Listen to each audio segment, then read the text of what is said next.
The only genuine regret that I've ever had in my life is not doing the things that I truly love to do most sooner. That is the only regret. And I don't have that regret anymore simply because I am actually doing those things now, right? And this is a byproduct of me doing only the things that I love to do. Now, if you get into the world of like personal development, self-help, etc., you will find yourself in spaces where you are getting conflicting messages, right? One message is going to say, do the things you love, love the things you do. The other side is going to tell you, don't do the things you love, do the things that are going to be profitable, do the things that the market needs, blah, blah, blah, blah, blah, right? Now, what do I believe? Well, it's right there in the title of this video. I believe that you should do only the things that you love to do most. That is a place of power. That's where you are always going to be the most potent. And it doesn't matter whether or not the market thinks it needs the thing that you love to do most. If you have a gift and a talent and a desire and a yearning and a passion for something, like that deep seated passion, not the type of thing where you fall in love with one thing the one day, then the next it means nothing. I mean, like that obsession. That Quentin Tarantino, working at the video store for a few shekels, and he loved that job more than life itself because he got to watch every movie in existence because he loves film so much to the point where 20 years later, he's still obsessed with film. That's the type of passion I'm talking about. The things you just can't shake, the things you love so much that you hate them when you're not doing them and when you don't get a chance to do them. That's what I'm talking about. When you're existing from that place, you are powerful. You are literally dwelling in your power. So anybody who would tell you anything other than do the things that you love is somebody who does not understand or they're too afraid to do so themselves. And there are people with, seemingly successful lives that are not doing the thing that they love most. That's why we find individuals who are miserable in success, right? They're not in something that is truly fulfilling to them. There are individuals who are sitting in a boardroom right now, the CEO of X, Y, and Z company, who thought that was going to make them feel like there was somebody who really wanted to be a speaker. So they're always giving lectures and giving advice and doing all this type of stuff. And maybe they wanted to be a coach. Maybe they wanted to stand on stages and speak. Maybe they wanted to write.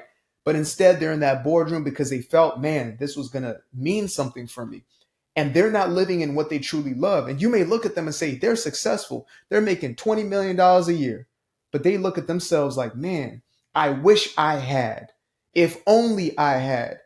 There's a man I ran into who I actually befriended at a Starbucks before the 19 hit. Y'all know the 19. If y'all know, y'all know. Before the 19 hit, I met him at a coffee shop and, we hit it off. I'll tell y'all the story one day of how that came to be. But he was an older guy, already in his 60s, and he was the editor of a huge magazine, or not the magazine, editor of a huge newspaper from the place where I lived. I'm not going to out the guy because you could probably look him up if you just looked up the position. He was the editor of the sports section of this huge publication.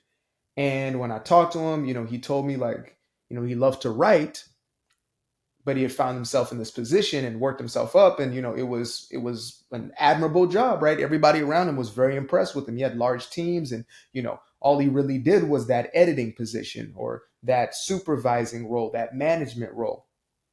So I ran into this man at the same Starbucks almost 4 years later, and I was going there to actually write a book that did not come out. It was like a short little book. Now, I am publishing my books now, but at that point, I still wasn't fully bought into myself as an author.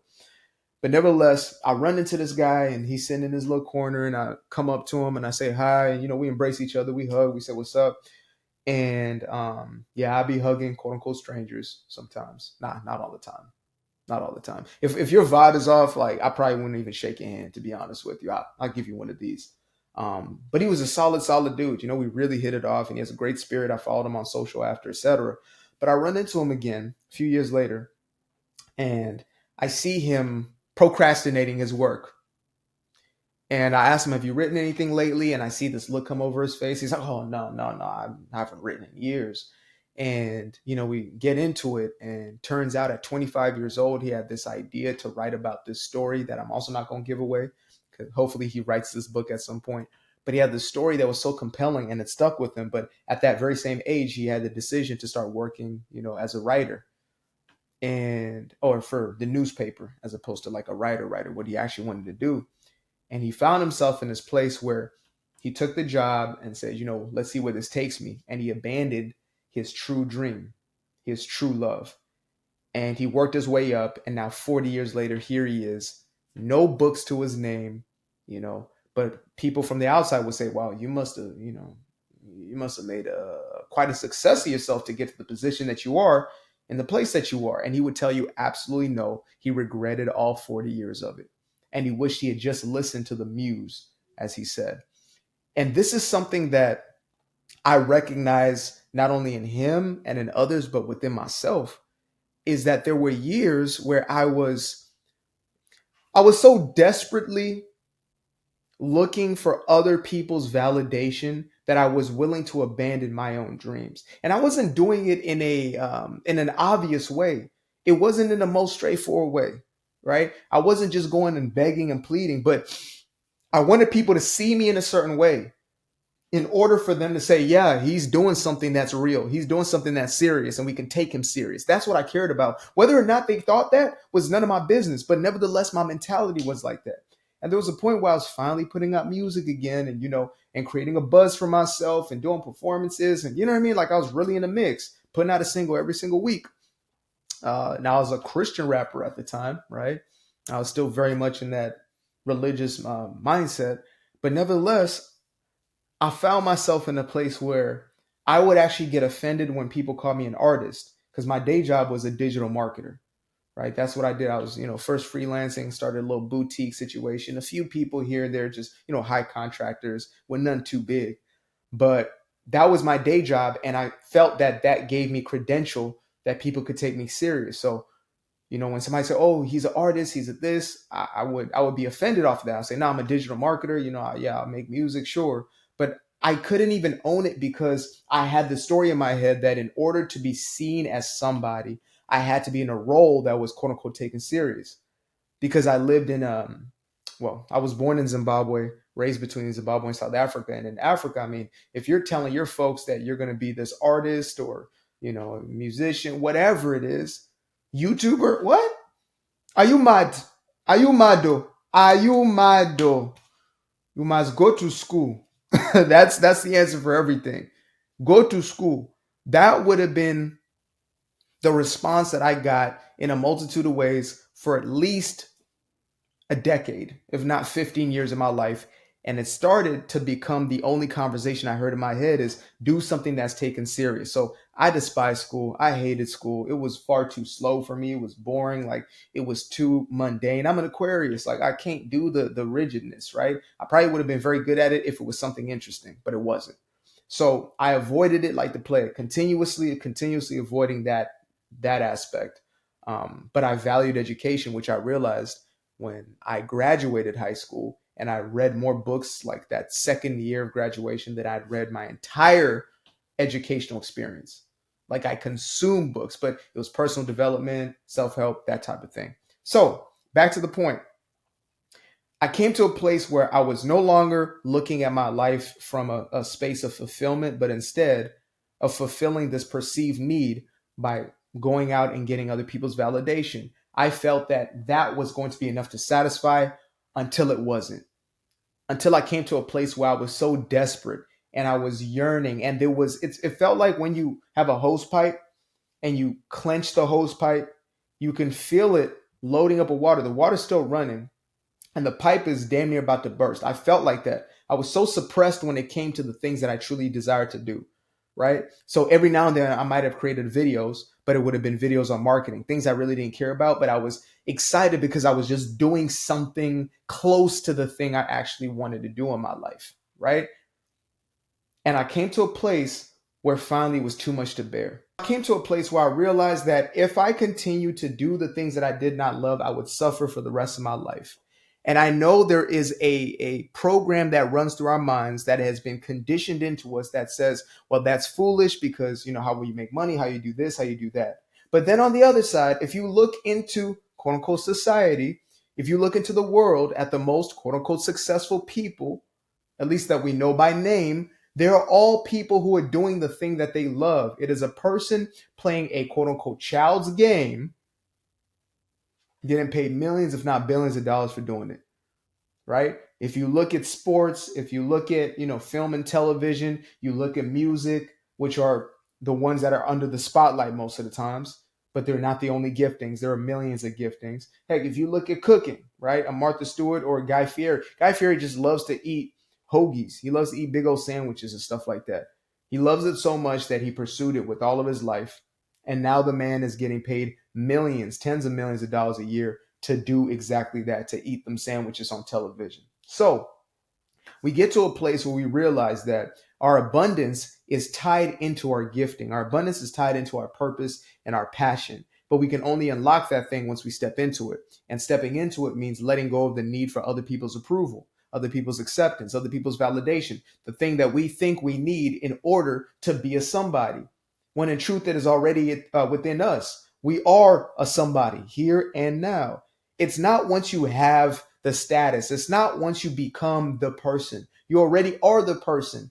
It is just for you to live in your gifts. And I say, even beyond all of that, beyond what you're going to get from it monetarily, success wise, it's just the fulfillment and the satisfaction. Why would you want to live this one life that you have here and now, doing anything other than what you actually want to do? That's brainwashing at its finest, to believe that, well, you know what? I mean, I guess I just do what I hate until, maybe one day I perhaps get a chance to do the things that I love. What? I don't know if we have a life before, a life after. I don't know. I believe that we probably do, because I believe we're eternal souls. I believe that, or eternal spirits.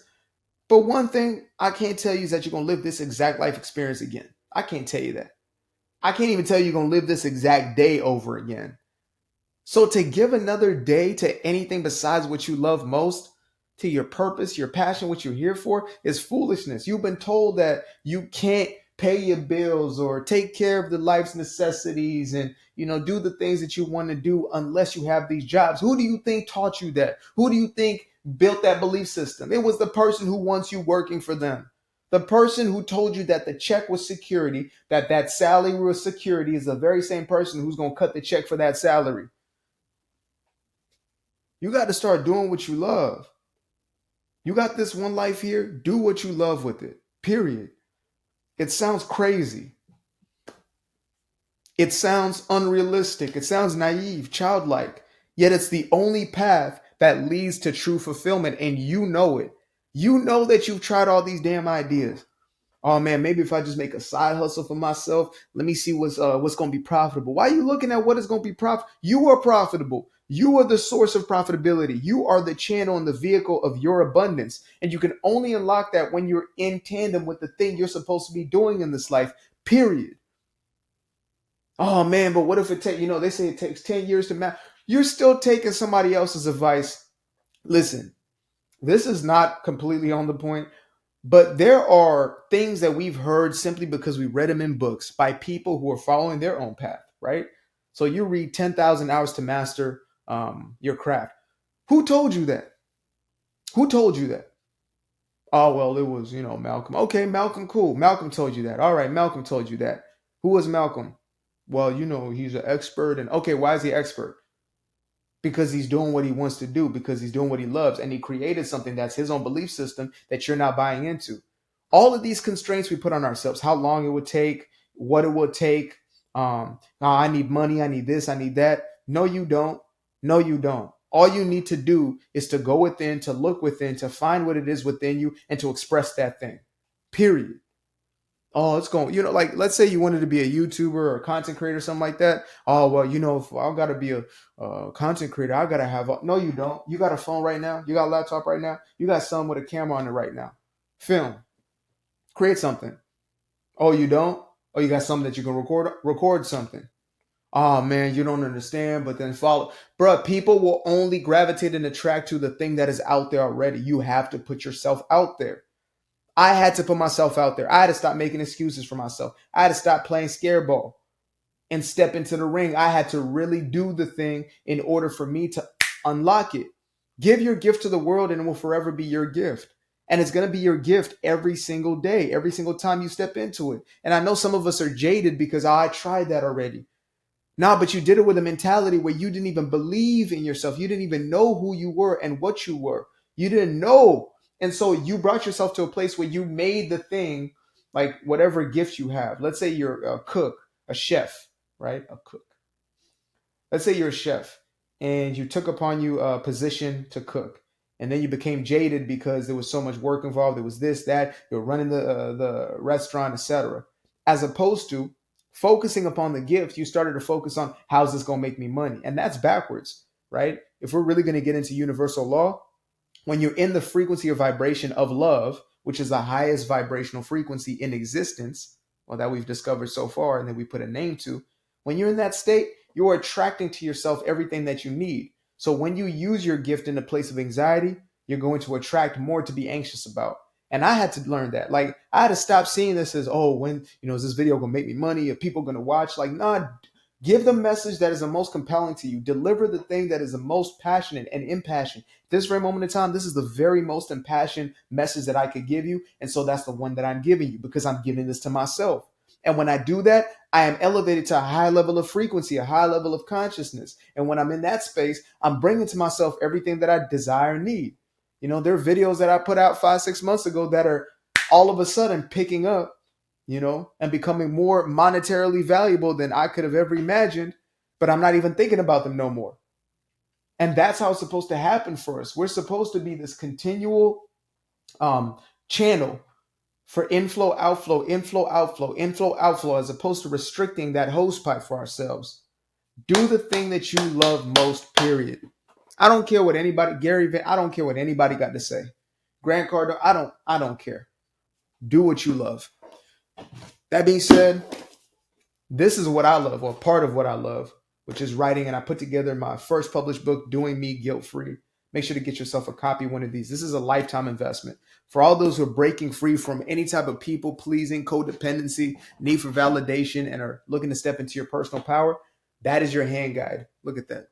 All kind of sideways. Put that the right way. Appreciate you guys for tapping in. Namaste. Namaste.